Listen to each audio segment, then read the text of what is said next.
Okay, today I'm going to do a video review on the Swann Freestyle HD sports camera.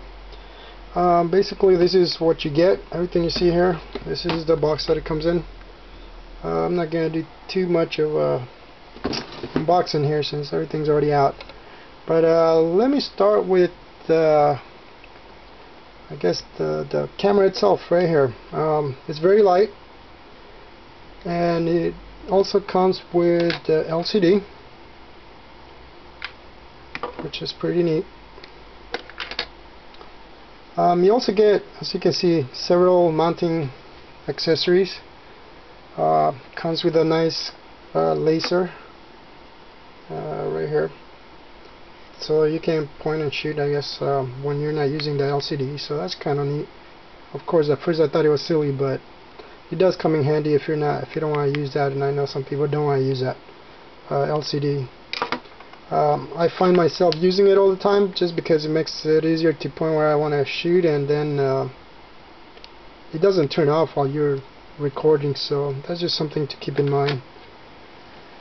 Now, the cool thing about the camera that I like on this is that the lens is actually center, not to the right or the left like other cameras, regular cameras, which makes it kind of easy to point exactly where you want to have the camera have film or whatever. It's kind of a neat feature. I haven't seen that on too many cameras, but it does help with everything. Everything, as you can see, the buttons are very even on each side too, as far as placement goes. I put a little tape there to cover it. I like the black because obviously it's nice to be a little more subtle when you're driving with it, not like the Hero Pro, but that's just a preference, I'm sure. The red LED does blink every time you're recording, so I just put some electrical tape on there to keep it nice and stealthy, I guess. Not that I'm doing anything any surveillance with it. I'm just doing regular driving with the camera, so that kind of helps keep that light off the windshield. That's another thing I almost forgot. When you have the LCD on your windshield, as I'm doing this, using this one in the car, it tends to kind of reflect on there, so that's just something else you gotta keep in mind. I mean, it's not that bad, but it's just something I noticed. Now, let's see what else is good with the camera. Obviously, the videos are pretty clear. You know, you can actually read the signs in the day, unlike most of those other eBay dual front and rear cameras. This one's actually really clear, so I like that when you're doing a 1080p or whatever. The other ones are 720p. That's pretty good too, but I was looking for something that was easy to read and clear. The colors may not be as bright as some other cameras, but in terms of clarity, this one does work. The daytime it's fine. Nighttime it's a whole different story, but I'll get into that. It does work with a 32 gig micro SD card. I did notice a bit of waviness at times without the video interruption. So you do see that quite a bit, but you know, it is what it is. I'm not sure if it's the card or the camera. My card is a class 10, so you know, you can only guess as far as what's causing that, but I'll put some videos to show that too. Let's see, it's a lot of the good stuff that I found on the camera, so let me jump into other minor quirks or not so great parts about it. If the battery dies on you, the date will be off by 1 day. This is kind of annoying because it just happened to me a couple of times, and once you go back and charge it again, you know, it's you start recording and then you don't realize the date is off until you actually start watching your videos. If you look at this is a 1000 milliamp LiPo battery, so that gives you about 3 hours or less, you know, depending on how much you use it. But it's kind of short. I wish it was a little longer, but you know, it is what it is. So far as the battery, that's what you do. I think I got it. There we go. So it's on there. The LCD just pops right in, just the same way on both sides, and it's all there. And to turn it on, you just want to go here. You get that nice LCD there. I never even use that just because it's on top.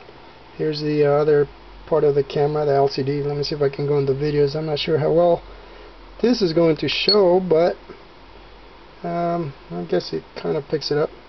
So you get the camcorder resolution, bitrate. Oh, I can go into them and you can see 1080p, 720 over 60, 720 over 30, WVGA. Those are all the options for that. The bitrate 12 megs and 6 megs.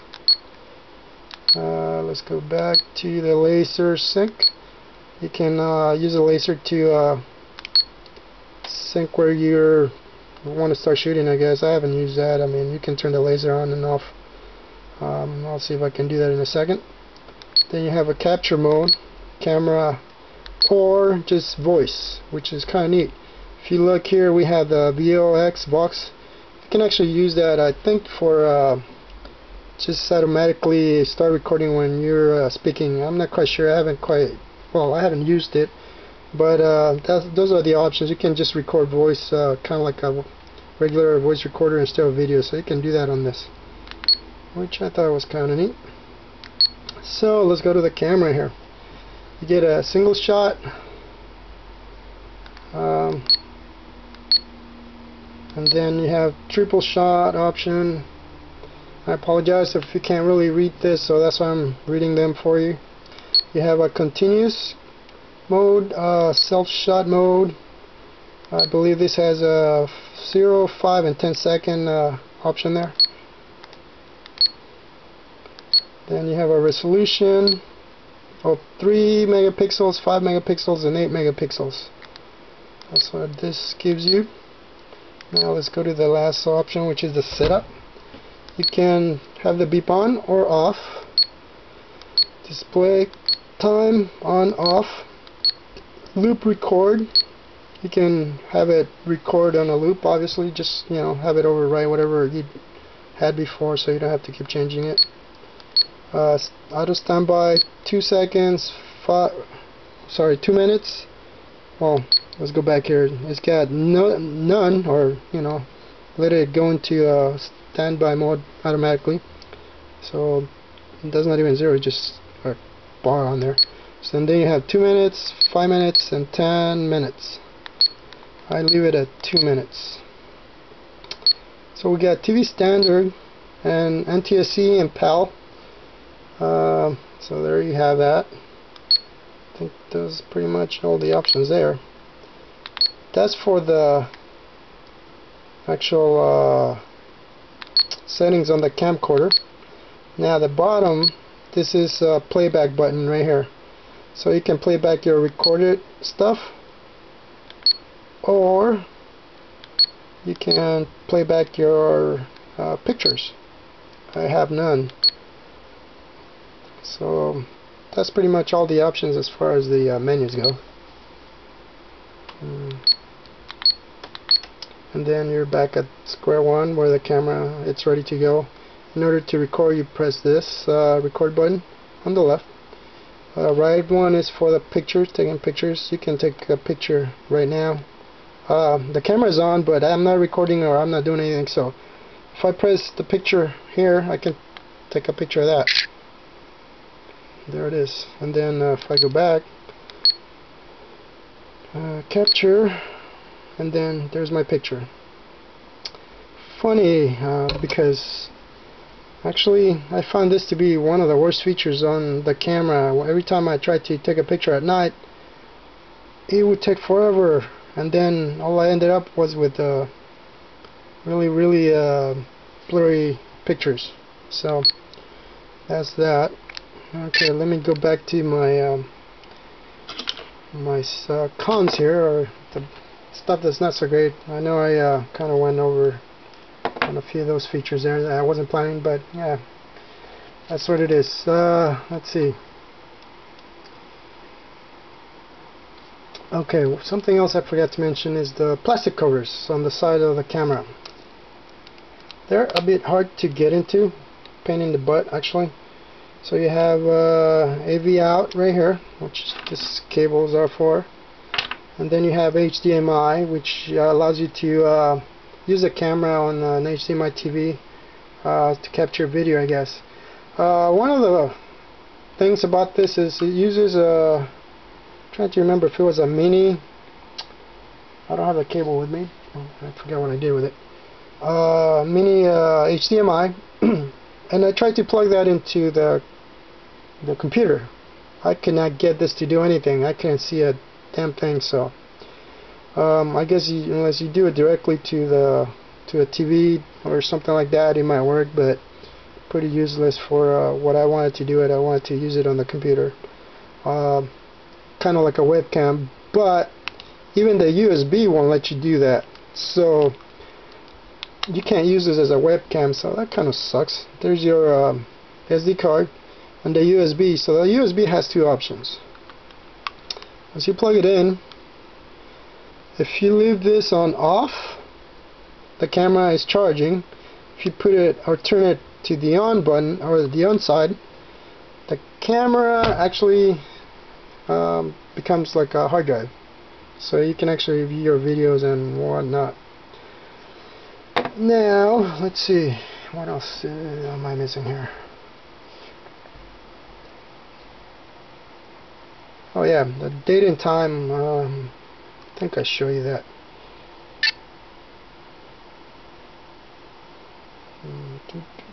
Let's see, bear with me here.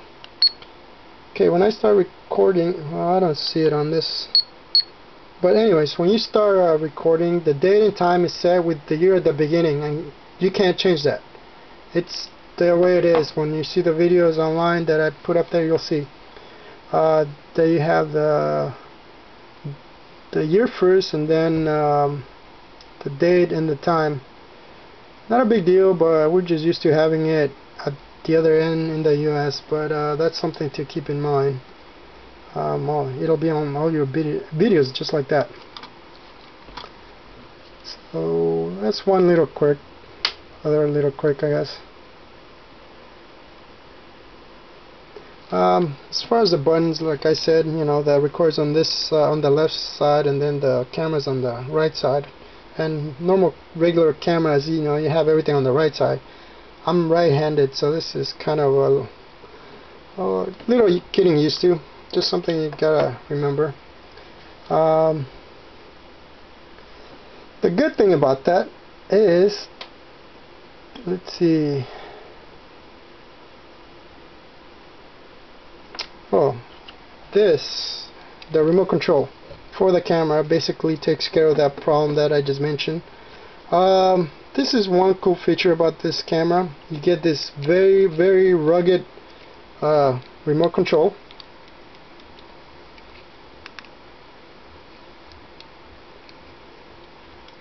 And let's see, you have record, picture, and stop.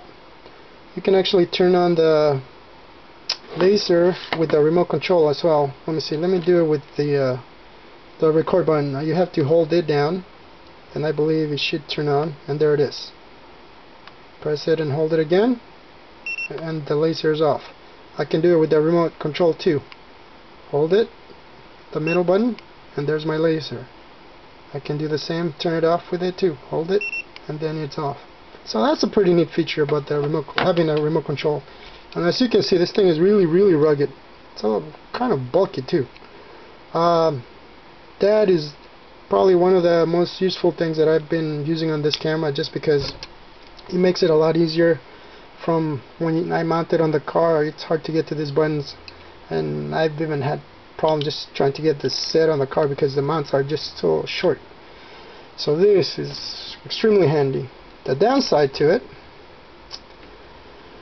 is that the button on the top here should be a little more spaced out, because when I'm putting it on the bottom of my shorts when I'm driving, for example, I do this, and this thing is really hard to open. So every time you're clicking on this, so if this is on, it'll start recording, which usually is what I do. I put it on and then mount it, and then I just put this on my leg or my thigh, and then you know, it's just one of those things. You know, you gotta remember it kind of gets in the way. That's one. The other thing about the remote, which really drives me nuts at times, it's the distance. This thing is really short. It doesn't have a lot of distance for it, so you have to almost point right to it from, like, let's say I'm sitting down on my car, so I have to almost point right at it. I wish you had some more distance. That would really make it a big plus on it. I mean, it's still useful, but you know, if you want to put the camera on a tripod a little farther to do some other video recording, I guess, or record yourself even, you know, that would come in very handy. But right now the distance is just too short. And as you saw, the camera went on standby mode.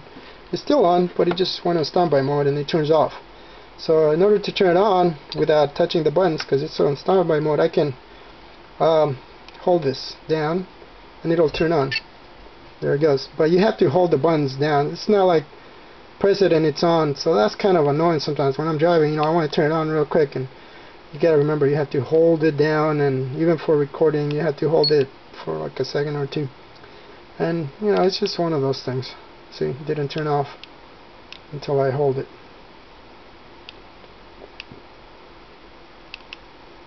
And it's not turning off. Oh, pressing the wrong button. That will do it.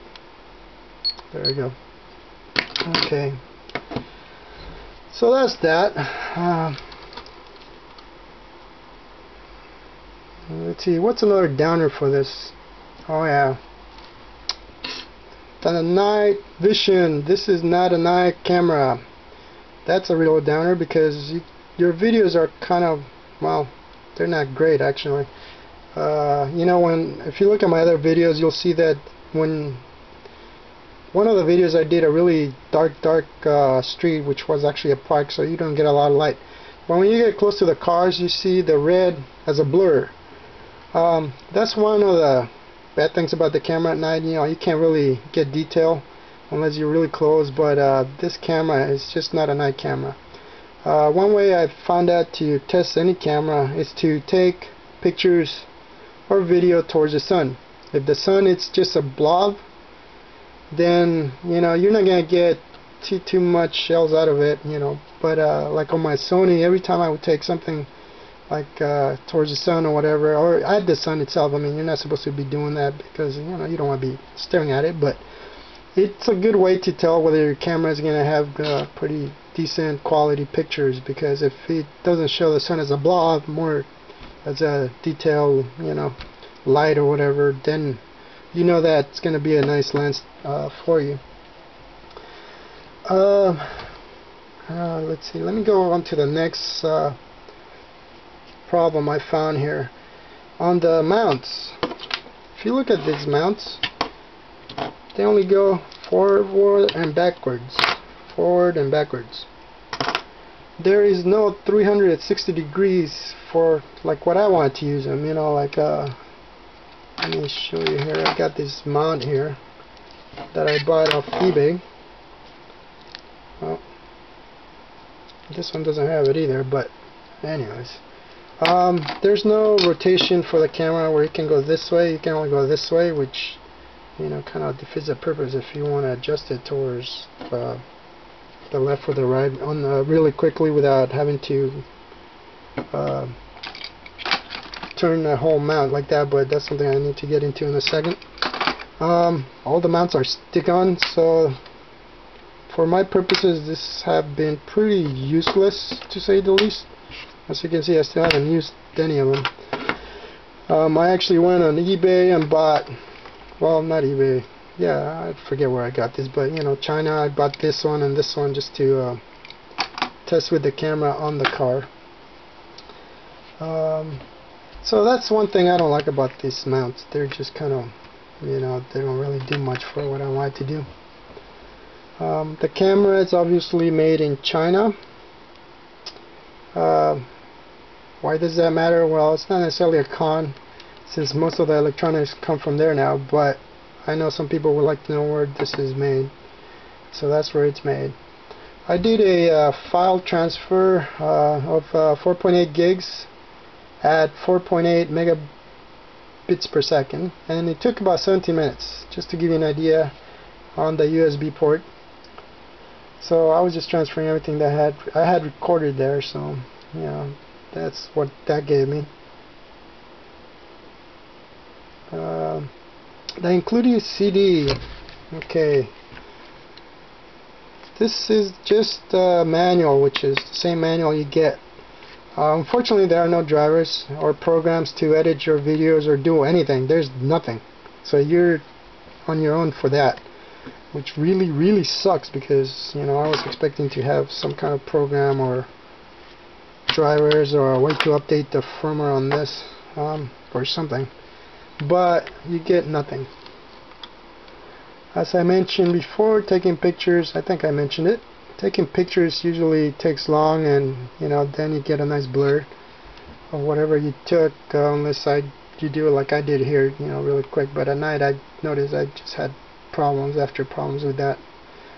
One other thing I've noticed is that when I plug this into the USB port, plug the camera into my USB port, whether it's Ubuntu 11.10 or Windows, which I just tested, I get two folders to open up automatically instead of just one. When you like a hard drive or USB stick, you get one folder. This one always opens two, and they did it on my Windows because I just checked before I made the video, and that is really annoying. I don't know how to get rid of it. It just opens two of the same folders, and then one is empty. We click on the folders or in the window for your camera, and it's empty. So you gotta close that one and then go to the second one. And I'll post a snapshot of what that looks like. I mean, you basically get two drives on the Explorer or whatever it is that you're using. For some reason, that's really annoying. I don't know why it does that. You're just plugging it in, turning it on just to see it as a USB stick, and that's pretty much it. Let me see, is there anything else that I can think of right now? Oh, so it comes with this nice underwater camera, which is kind of cool. But like I said before, these things are really annoying. I really hate these mounts. Not only because they're pretty useless at the moment, but when you, let me see if I can do this. When you put them, well, as you can see, it's pretty pain in the butt to put them in there, and it's hard to get to them too. This one's kind of easy to do here, but if I put the other one, let's see, like this one here,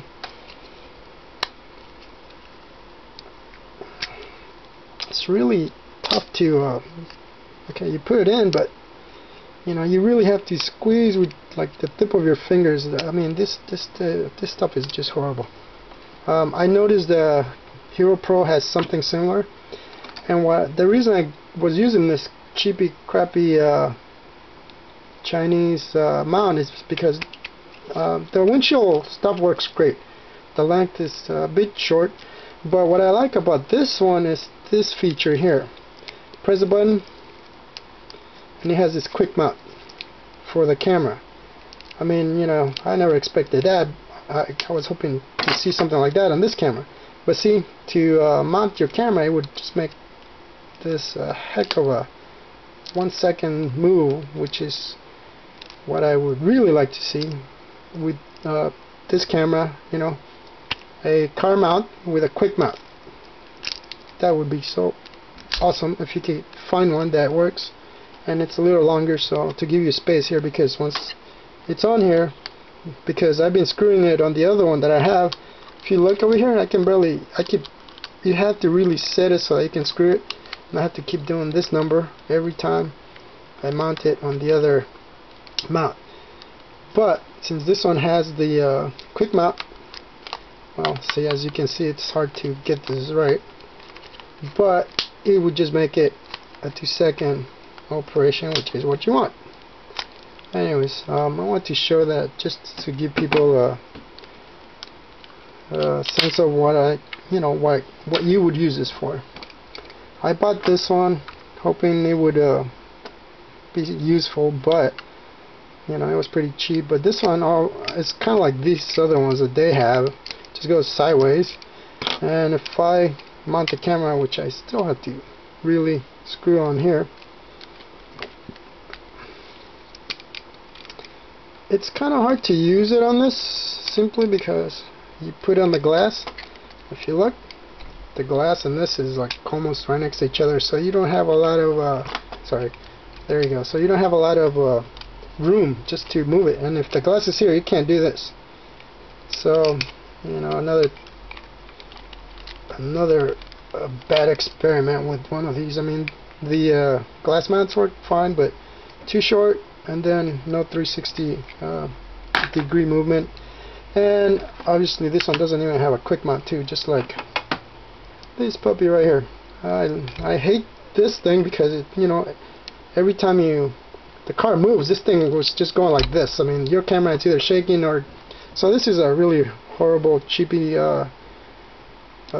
windshield mount. But I love this feature here, the quick mount for the camera, that you put on here.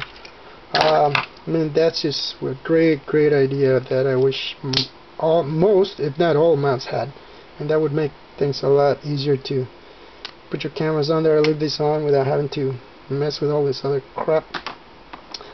So that's what it is. It is what it is, I guess. So this is the other mount here. You get that on there, and I guess you can use whatever you want. As far as this mount,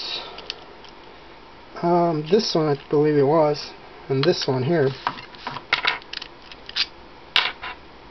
if you look, this thing will not tighten up. I had a problem with this tightening thing getting this tight. Anyways, I changed to this one. If you look, it's a tad longer, so luckily I was able to use the one from this mount, and I just swapped them, and so now I'm able to use both of them. But that's just another annoyance that I found on this thing. Going back to this here, and you have the rubber cover for the side here, I guess, when you don't have the LCD. It comes with 2 O-rings, which the manual doesn't say where they're supposed to go. I'm assuming you put them in here and there once you take the stick off, or the other way. I mean, that's the only place I can see where water might get into. Other than that, I have no idea where those things would go. I mean, there's no mention of that anywhere. So that's just something for you to guess, I guess. Sorry about me hitting the tripod here. I'm trying to keep everything inside here so it's easy for you to see. Comes with this bag. Has been very useful in terms of just taking my camera, and this, I should use it for everything else, but I needed to make sure I put the camera somewhere, so every time I take it out I'm not scratching the lens. So I just use that. Bam. Hold it, put it in my pocket, and that's it. Let's see. What else did I want to mention here? There was something else. I can't remember what it was. But oh yeah, the what do you call it? The tech support on their site. I went ahead and I emailed them asking them questions about the